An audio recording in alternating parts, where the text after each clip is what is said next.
The Pavilion on the Links by Louis Stevenson. Part 1.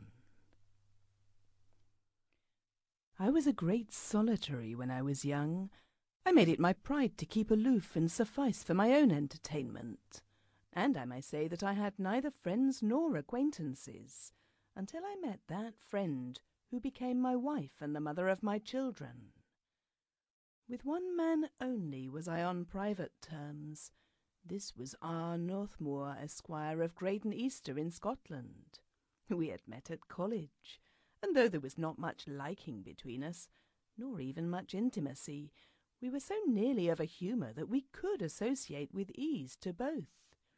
Misanthropes we believed ourselves to be, but I have thought since that we were only sulky fellows. It was scarcely a companionship, but a coexistence in unsociability. Northmour's exceptional violence of temper made it no easy affair for him to keep the peace with anyone but me, and as he respected my silent ways and let me come and go as I please, I could tolerate his presence without concern. I think we called each other friends. When Northmour took his degree, and I decided to leave the university without one, he invited me on a long visit to Graden Easter, and it was thus that I first became acquainted with the scene of my adventures. The mansion house of Graden stood in a bleak stretch of country some 3 miles from the shore of the German Ocean. It was as large as a barrack, and as it had been built of a soft stone liable to consume in the eager air of the seaside, it was damp and draughty within, and half ruinous without.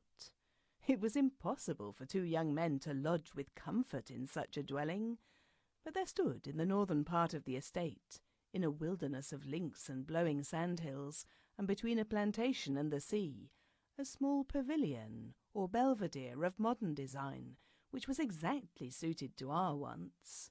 And in this hermitage, speaking little, reading much, and rarely associating except at meals, Northmour and I spent 4 tempestuous winter months.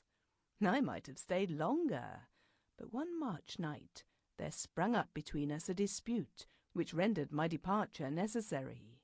Northmour spoke hotly, I remember, and I suppose I must have made some tart rejoinder. He leapt from his chair and grappled me.